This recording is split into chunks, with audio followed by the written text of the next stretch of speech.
जय श्री कृष्ण। राधे राधे। आज सोमवती अमावस्या की हम कथा कहेंगे।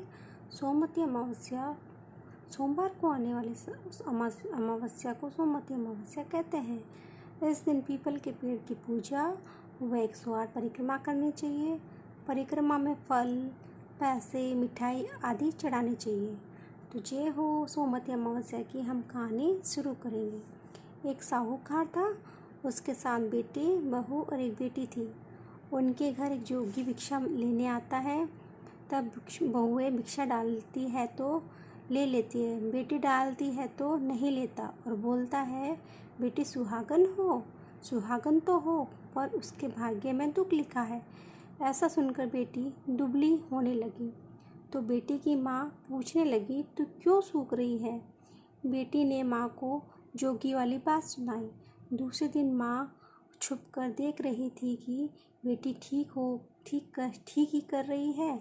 उसने जोगी को कहा, एक तो मेरी बेटी तुम्हें भिक्षा दे रही है, ऊपर से तुम दुराशीष देता है। जोगी ने कहा, उसका भाग्य ऐसा ही है। तो माँ बोली, उसका उपाय बताओ। जोगी बोला, 7 समुद्र पार एक सीमा धोबिन रहती है। वो सोमवती अमावस्या का व्रत करती है। वो अपना फल इसे दे देवे तो दुख टले। माँ धोबन तलाशने लगी। रास्ते में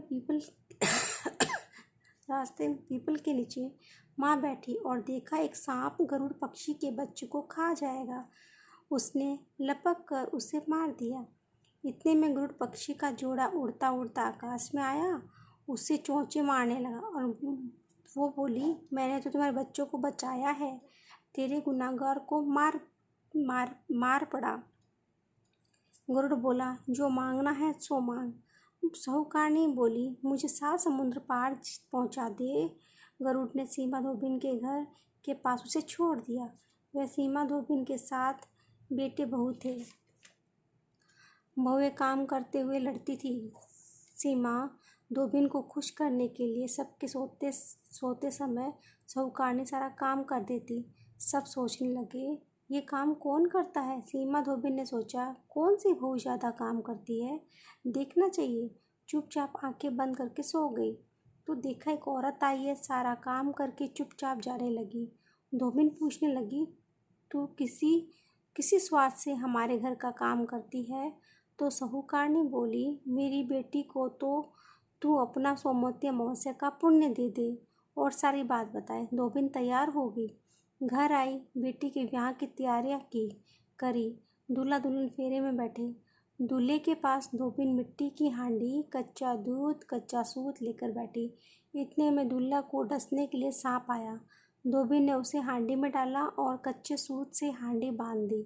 तो सांप बोला, दूल्हा तो डर के मारे ही मर गया, तू उसे जीवन दान दे। धोबिन ने उसके ऊपर छींटे दिए और कहा, आज तक जितनी सोमवती अमावस्या करी है उसका पुण्य साहूकार की बेटी को लगना और आगे तो अमावस्या करूँ उसका फल भी मेरे पति को लगना। इतना बोलते ही दूल्हा उठ गया। काम पूरा हुआ तो अपने घर जाने लगी। तो साहूकारनी बोली, तुझे मैं क्या दूँ? धोबिन बोली, मुझे क्या चाहिए, बस एक मिट्टी की हांडी दे दे। रास्ते में सोमवती अमावस्या आई। उसने हांडी के 108 टुकड़े कर पीपल के नीचे रखे। 13 टुकड़े एक जगह रखे और पीपल के 108 परिक्रमा दी और टुकड़े पीपल के नीचे गाड़ दिए। घर जाने लगी। घर आई तो उसका पति मरा पड़ा था। उसने पति पर सुहाग का छींटा दिया और कहा, मेरी अमावस्या का फल मेरे पति को होना। ऐसा कहते उसके पति जीवित हो गया। एक ब्राह्मण आया और बोला, सोमवती अमावस्या का जो भी किया वो दान दो। ब्राह्मणी बोली, रास्ते में अमावस्या आई, मैंने कुछ नहीं कर पाई और जो किया वो पीपल के नीचे गाड़ आई। ब्राह्मण ने जगह खोदी तो पाया वहाँ 108 और 13 सोने के टुकड़े रखे हैं। इकट्ठे करके वो घर आया और धोबिन से बोला, इतना धर्म किया और कहती है कुछ नहीं किया।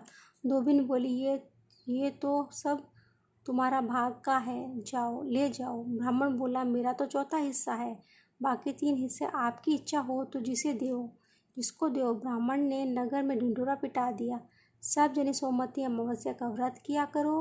हे सोमवती अमावस्या, साहूकार की बेटी को दिया, वैसे सबको अमर सुहाग देना। खोटी की खरी, खरी अधूरी की पूरी। बोलो जय सोमवती मौसिया की जय।